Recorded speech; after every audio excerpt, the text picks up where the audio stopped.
La Chine, c'est aussi ça. C'est une immensité territoriale, c'est une immensité et une succession de contraintes physiques à gérer. J'ai mis quelques images sur cette diapo à travers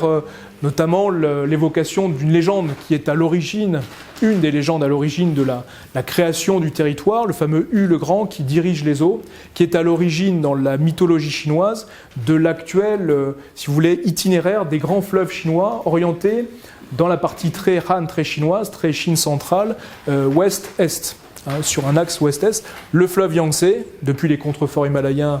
jusqu'à Shanghai, en passant par Chongqing, dont on parlera tout à l'heure, le fleuve Jaune, qui certes connaît une boucle vers le nord, mais qui connaît une orientation de l'ouest vers l'est, et de dimension plus réduite, mais important quand même, le fleuve, le Xijiang, la rivière Xi, le fleuve Xi, dans la région cantonaise, et au sud de la Chine. Et donc on est sur, si vous voulez, cette civilisation qui, depuis 2000 ans, a intégré dans son modèle de gouvernance, intégré dans son modèle de peuplement, intégré, si vous voulez, dans sa culture, la question de la maîtrise de l'eau, comme de la maîtrise d'un excès d'eau, comme de la maîtrise, si vous voulez, de manque d'eau, de structures lacunaires en eau, notamment dans la partie nord du pays. Civilisation hydraulicienne, qui maîtrisera la riziculture inondée, qui maîtrisera la régulation des crues, qui maîtrisera, si vous voulez, toute l'ingénierie associée à de l'agriculture et à la maîtrise des grands cours d'eau. Pour arriver à l'histoire contemporaine qu'Hervé évoquait en introduction de cette petite conférence, à un grand revirement historique pour la Chine, une question profonde sur le système de valeurs confucéen chinois, sur le système de valeurs politique impérial chinois, qui vient de la mer, qui vient des diables de long nez, des diables étrangers au long nez, des Anglais d'abord, avec la guerre de l'opium, les guerres de l'opium, sensiblement moitié du XIXe siècle, par le sud du territoire chinois, éloigné de la capitale, de la centralité politique de Pékin, la région de Hong Kong, l'actuel Hong Kong, la région actuelle de Canton, la région en face de Taïwan du Fujian, qui se traduira par une conflictualité, par un affrontement naval, où la Chine va réaliser qu'elle ne maîtrise ni les doctrines, ni les techniques, et qu'elle est complètement défaite par rapport à une puissance navale et une puissance maritime, je dissocie les deux, une puissance navale et une puissance maritime, en l'occurrence britannique, qui met à genoux, en plus de techniques de guerre économique, de guerre commerciale, on en parle tant aujourd'hui à travers l'administration Trump, les taxes et sanctions des États-Unis en direction de la Chine, qui vont défaire l'Empire chinois, le mettre à genoux, et qui va introduire la Chine dans un cycle de délitement, dans un cycle de désintégration, si vous voulez, à partir de 1839, la date, si vous voulez, symbolique, jusqu'à un renouveau politique, un renouveau chinois, d'une Chine nouvelle, comme diront les Chinois, en 1949, et que les Chinois vont appeler le siècle de la honte, le siècle des humiliations. Quelques éléments dans ce siècle des humiliations, eh bien la pénétration étrangère de ces barbares qui remet en question et qui remet en cause le modèle même de la Chine, au sens impérial du terme, au sens confucéen du terme, au sens de l'administration territoriale du terme, va être renforcée par des traités dits inégaux, par l'ouverture forcée du territoire chinois à des portions réduites, certes, mais des portions importantes qui vont se traduire par des concessions aux Anglais, aux Français, aux Espagnols, aux Allemands, aux Japonais, aux Russes, dans différentes régions de Chine, d'abord et avant tout littoral, c'est par là qu'on rentre, c'est la porte d'entrée dans cette immensité impériale et territoriale.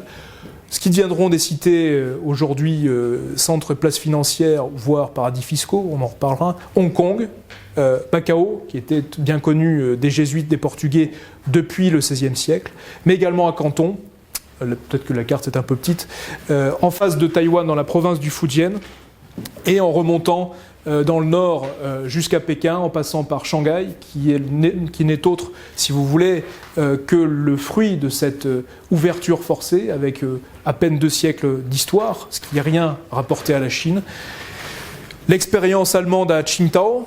dans la péninsule du Shandong, où on fait de la bière, voilà, c'est la présence allemande, c'est une synthèse. Et puis bien évidemment le doublon portuaire de Pékin, qui est la ville de Tianjin, en remontant dans le nord avec la présence japonaise et russe de Port Arthur,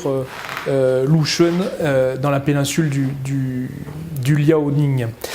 Occupation, donc, si vous voulez, présence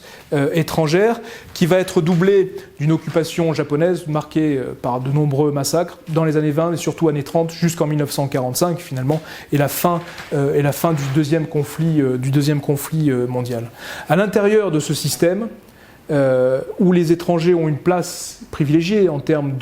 d'import de nouvelles technologies, de nouvelles idéaux politiques, philosophiques, etc., on est dans un gigantesque bouillonnement des élites chinoises à la fin du 19e et tout au long du début de la première moitié du 20e siècle, ce qui va faire émerger un certain nombre de personnalités politiques chinoises. Sun Yat-sen, le père de la nation, comme on dit à Pékin comme à Taïwan, plutôt à Taïwan d'ailleurs, mais on le dit aussi à Pékin. Sun Yat-sen, le père de la nation, auteur, fondateur de la République chinoise, sortir de l'Empire pour fonder une nouvelle, si vous voulez, forme politique pour la Chine. Une grande Chine, qui est sensiblement celle que vous avez issue de la cartographie de Mandchou sur l'écran, mais également des figures militaires hautes type Chiang Kai-shek, dans la lignée de Sun Yat-sen, ou bien évidemment Mao Zedong. Ce qui va nous donner rapidement, pour balayer, si vous voulez, poser les jalons d'une réflexion actuelle sur la Chine, et faire le point sur se comprendre la Chine aujourd'hui, l'arrivée au pouvoir de Mao Zedong et la proclamation d'une Chine nouvelle, que les Chinois appellent Chine nouvelle ou République populaire de Chine, en 1949, et finalement la capacité de Mao, à travers tout le premier quart du XXe siècle, à comprendre ce qu'est la Chine, à comprendre les idéaux occidentaux, donc qui ne sont pas chinois, qu'ils soient bien évidemment du Tocqueville à, si vous voulez, du marxisme-léninisme. Il fera une sorte de synthèse et prendra ce qu'il souhaite le meilleur pour la Chine, avec une compréhension des masses paysannes, des masses terrestres, etc. Ce qui donnera lieu, après 4 à 5 années de guerre civile, 45-49, avec de reprise d'une guerre civile avec les nationalistes, à la proclamation de la République populaire, au triomphe du maoïsme, triomphe du communisme en Chine, et qui va créer un État-nation incomplet, imparfait, encore en construction, reprenant à la fois des éléments de l'histoire longue chinoise. Donc quand on a affaire à une Chine aujourd'hui de Xi Jinping, on est bien évidemment dans cet héritage, dans cette histoire longue de la Chine, mais également avec l'apport, l'application, la sinisation, si vous voulez, d'éléments marxistes-léninistes. Si on les liste rapidement, quels sont-ils ? Les héritages de l'élément géopolitique que je vous ai décrit au tout début de cette conférence sur le système de hiérarchie. La Chine ne peut être que Chine si elle est grande, puissante, nombreuse, administrée par un système très centralisé, autoritaire, donc une continuité fine avec un système datant d'il y a 2000 ans, dans lequel sa périphérie doit nécessairement entretenir de bonnes relations avec Pékin. Quand je dis la périphérie, bien évidemment, c'est l'actuelle périphérie qui va de Moscou au Japon, en passant par l'Inde, l'Afghanistan, le Vietnam, Taïwan, etc. Taïwan étant un dossier particulier, bien évidemment. Système de hiérarchie, de tribus, donc de vassaux. La question des frontières qui devra être résolue. On en parle beaucoup aujourd'hui avec la dimension maritime, mer de Chine méridionale. Où s'arrête le territoire chinois ? Au sud, mer de Chine méridionale, au large des Philippines, au large de Taïwan. Où s'arrête le territoire chinois ? Au nord, partie russe, Sibérie. Jusqu'à Vladivostok, les Chinois appellent le concombre de mer, la cité du concombre de mer. Quid de où s'arrête le territoire chinois qui a été fondé en 1949 suite à beaucoup de difficultés, beaucoup d'atrocités, beaucoup de difficultés dans le système international, d'où une question sur les frontières et la nature intrinsèquement impériale de l'actuel État chinois.